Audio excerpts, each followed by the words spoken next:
On Greenhow Hill by Rudyard Kipling. Narrated by Robin Nixon.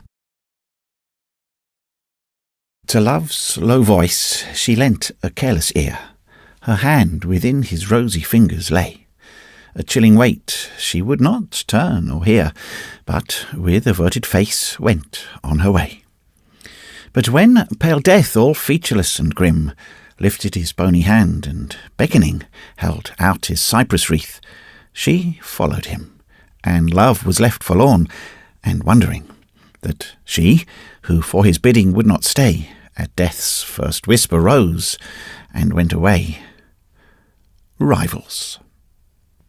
"Oh, hey, Ahmeddin, Shafiz, Allahu, Bahadur Khan, where are you? Come out of the tent as I have done and fight against the English. Don't kill your own kin. Come out to me." The deserter from a native corps was crawling round the outskirts of the camp, firing at intervals and shouting invitations to his old comrades. Misled by the rain and the darkness, he came to the English wing of the camp, and with his yelping and rifle practice disturbed the men. They had been making roads all day, and were tired. Ortheris was sleeping at Leroyd's feet. "What's all that?" he said thickly. Leroyd snored, and a Snyder bullet ripped its way through the tent wall.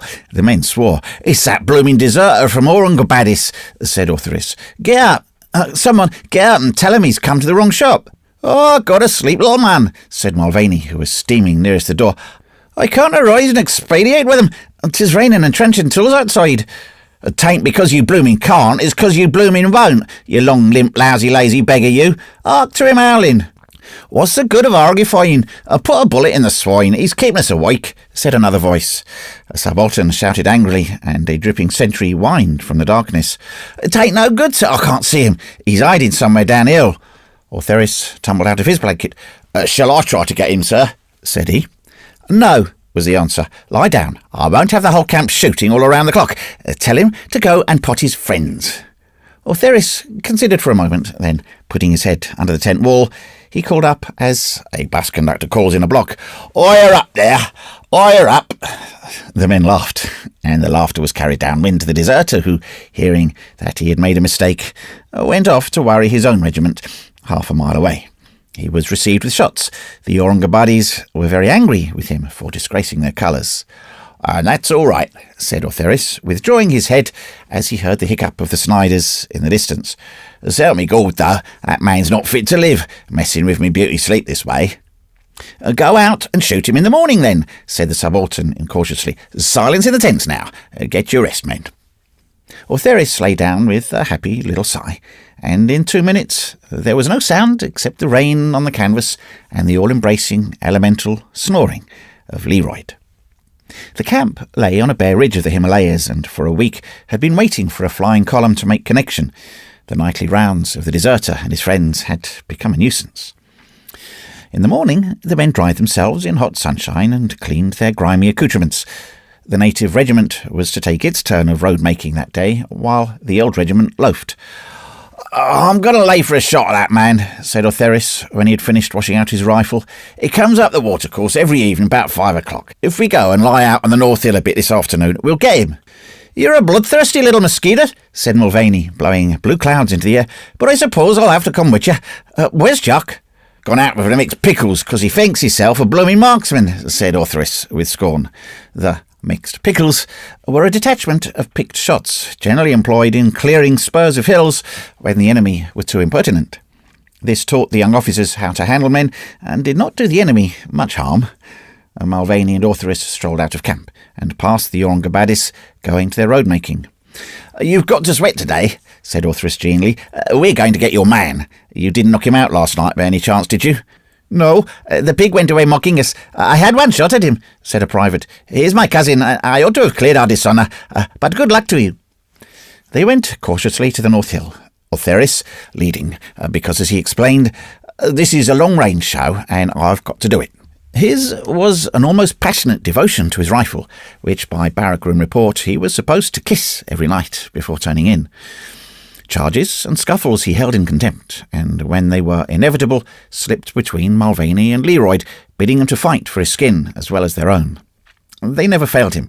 He trotted along, questing like a hound on a broken trail, through the wood of the North Hill. At last he was satisfied and threw himself down on the soft pine-needle slope that commanded a clear view of the watercourse and a brown, bare hillside beyond it. The trees made a scented darkness in which an army corps could have hidden from the sun glare without. "Here's the tail of the wood," said Ortheris. "He's got to come up the watercourse because it gives him cover. We'll lay here. 'Tain't not half so blooming dusty neither." He buried his nose in a clump of scentless white violets, and no one had come to tell the flowers that the season of their strength was long past, and they had bloomed merrily in the twilight of the pines. "This is something like," he said luxuriously. "What a heavenly clear drop for a bullet across. How much do you make it, Mulvaney?" 700, maybe a trifle less, because the earth's so thin." Whop, whop, whop, went a volley of musketry on the rear face of the North Hill. "Curse them mixed pickles firing at nothing. They'll scare off the country." "Try a sighting shot in the middle of the road," said Mulvaney, the man of many wiles. "There's a red rock yonder he'll be sure to pass. Quick!" Ortheris ran his sight up 600 yards and fired. The bullet threw up a feather of dust by a clump of gentians at the base of the rock. "Good enough," said Ortheris, snapping the scale down. "You sneak your sights to mine or a little lower. You're always firing high, but remember, first shot to me. Oh, lordy, but it's a lovely afternoon." The noise of the firing grew louder, and there was a tramping of men in the wood. The two lay very quiet, for they knew that the British soldier is desperately prone to fire at anything that moves or calls. Then Leroyd appeared, his tunic ripped across the breast by a bullet. Looking ashamed of himself, he flung down on the pine needles, breathing in snorts. "One of them damn gardeners are the pickles," said he, fingering the rent. "Far into the right flank, when he knowed I was there. If I knew who it was, I'd have ripped the hide off of him. Look at my tunic." "That's the special trustability of a marksman. Train him to hit a fly with a steady wrist at 700, and he loses on anything he sees or hears up to the mile. You're well out of that fancy firing gang, Jock. Stay here."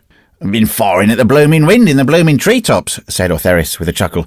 "I'll show you some firing later on." They wallowed in the pine needles, and the sun warmed them where they lay. The mixed pickles ceased firing and returned to camp and left the wood to a few scared apes. The watercourse lifted up its voice in the silence and talked foolishly to the rocks, and now and again the dull thump of a blasting charge 3 miles away told that the Aurungabadis were in difficulties with their road-making. The men smiled as they listened and lay still, soaking in the warm leisure. Presently, "Seems queer about him yonder, to certain and all." "He'll be a blooming sight queerer when I've done with him," said Ortheris. They were talking in whispers, for the stillness of the wood and the desire of slaughter lay heavy upon them. "I make no doubt he had his reasons for deserting, but my faith, I make less doubt every man has good reason for killing him," said Mulvaney. "Happen there was a lass to it up with it. A man do more and more for the sake of a lass. They make most of us list. They've no manner of right to make us desert." They make us list as their fathers do," said Leroyd softly, his helmet over his eyes. Ortheris's brows contracted savagely. He was watching the valley. "If it's a girl, I'll shoot the beggar twice over, and second time for being a fool. You're blasted sentimental all of a sudden, thinking of your last near shave."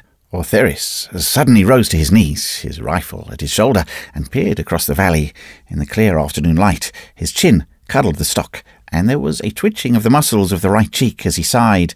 Private Stanley Ortheris was engaged on his business. A speck of white crawled up the watercourse. "See that, beggar? Got him." 700 yards away, and a full 200 down the hillside, the deserter of the Aurungabadis pitched forward, rolled down a red rock, and lay very still, with his face in a clump of blue gentians, while a big raven flapped out of the pinewood to make investigation.